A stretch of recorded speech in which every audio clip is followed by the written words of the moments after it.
Assalamualaikum warahmatullahi wabarakatuh. Om Swastiastu, Namo Buddhaya, Salam Kebajikan. Perkenalkan, nama saya Muhammad Khalif Akbar, mahasiswa Politeknik Pariwisata Negeri Makassar, program studi Destinasi Pariwisata. Di sini saya akan memaparkan isi dari buku Tourism Planning Basic Concept Case milik Claire Agandi Turgut Fard, edisi keempat pada chapter ke-9 sebagai salah satu dari tugas mata kuliah studi lapangan pariwisata.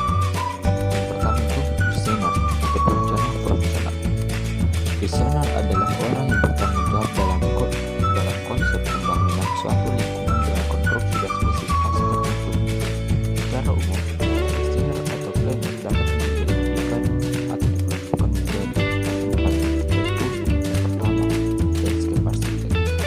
Arsitek adalah tenaga profesional yang menjembatani pembangunan dan karakteristik dan adaptasinya terhadap pembangunan manusia sehari-hari. Dalam pekerjaannya, arsitek lanskap mengaplikasikan seni arsitektur dan prinsip ilmuwan yang untuk fungsi perencanaan, desain, dan manajemen baik alam maupun lingkungan hidup yang akan dibangun. Kedua yaitu arsitek. Umumnya, fokus utama dari arsitek adalah unsur kreatif dan detail dari sebuah bangunan dari masa ke masa. Material bangunan yang dipengaruhi oleh pengalaman arsitek. Kedua, meskipun teknologi adalah aspek penting dari arsitektur, realitas yang kreativitas dan inovasi tetap menjadi hal yang menonjol. Ketiga yaitu urban designer. Lapangan utama dari perancang kota adalah gabungan dari arsitektur dan arsitektur lapangan. Fokus utama mereka adalah bangunan fisik, keindahan estetik, dan fungsi dari suatu kota. Yang keempat adalah urban planner.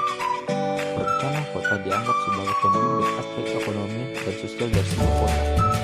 Fungsi dan tugas utama mereka adalah meliputi pemeta, transportasi, penggunaan lahan, pembangunan penduduk, dan berbagai aspek lainnya dalam manajemen suatu kota. Integrasi desain atau perencanaan. Kompleksitas dari pengembangan lahan sebenarnya membutuhkan pekerjaan kolaboratif dari berbagai bidang.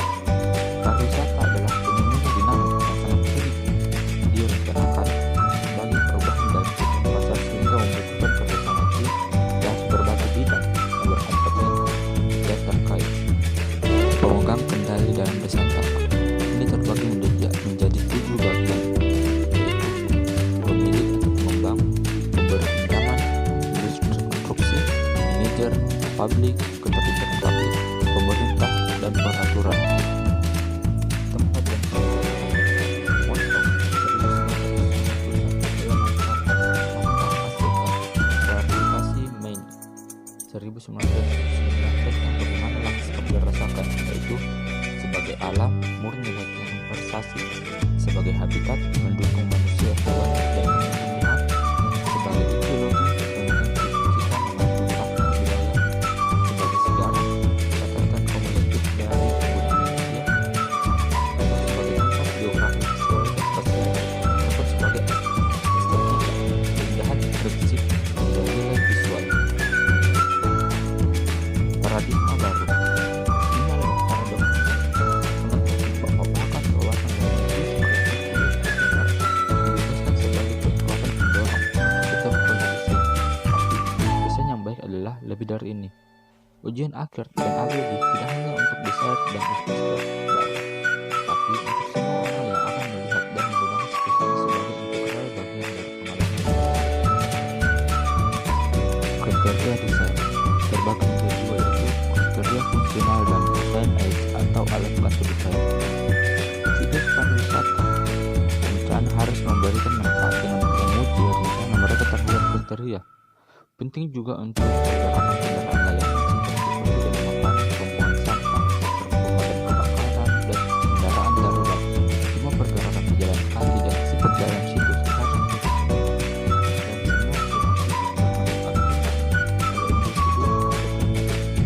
Dan semua kapasitas yang tidak sewenang-wenang.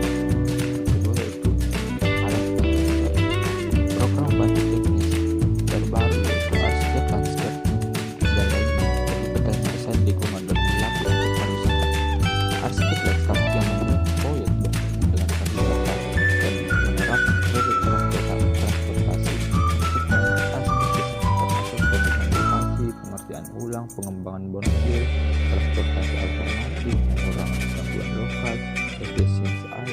sumber air dan limbah. Hubungan Basangganan terbagi menjadi 4. Yang pertama yaitu integrasi dengan rencana lainnya. Semua rencana usaha harus diintegrasikan dengan rencana lain. Rencana harus digabungkan dengan rencana sumber daya utama seperti hutan dan penangkapan ikan atau dipilih bersejarah dan teknologi. Yang kedua itu individualitas. Desain kreativitas maka terhadap karya wisata serta menghasilkan solusi baru dan berbeda. Risiko yang tampak berbeda diimbang oleh kecocokan yang lebih baik antara pasar dan pasokan dan prinsip dasar pengembangan.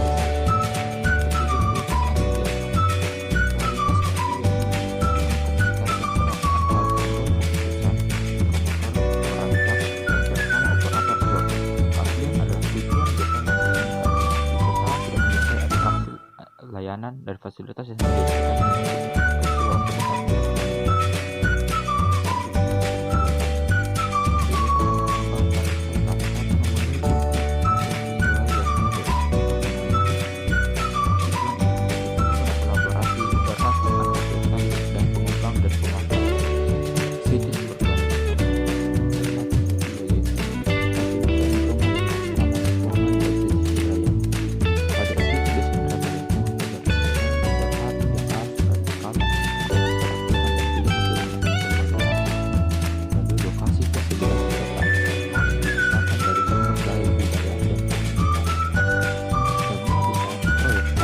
diterima oleh penghuni komunitas terdekat, dan lokasi fasilitas wisata pun harus dipisahkan dari sumber daya budaya ataupun alam utama.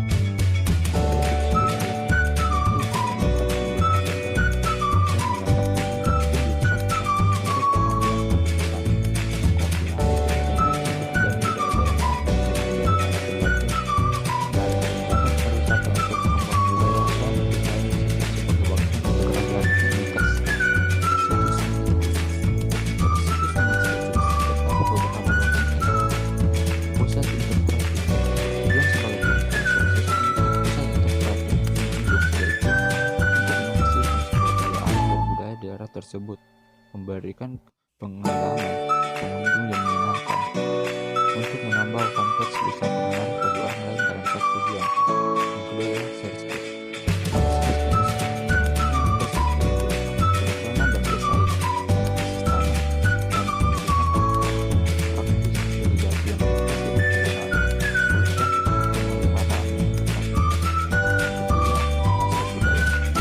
Mencakup 4 wilayah geografis.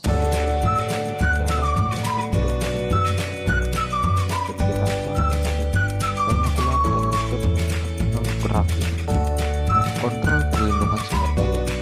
Pemerintah pertama ada peraturan pemerintah penerimaan tanah, mengurangi pajak yang diberikan tanah subsidi. Kedua, bebas secara lokasi. Peta yang disiapkan oleh desa yang dapat membantu menjelaskan alasan penyimbangan dengan pembangunan. Tidak tindakan keputusan hak terbaik mengambilkan dokumen perencanaan tanah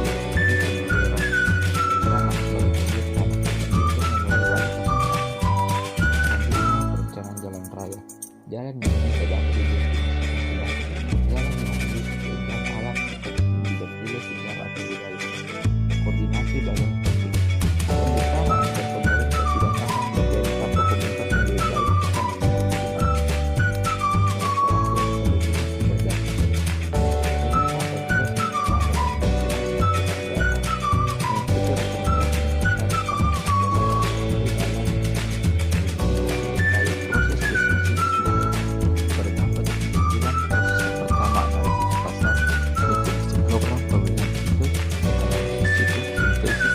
konseptual, kelayakan, rencana akhir, evaluasi.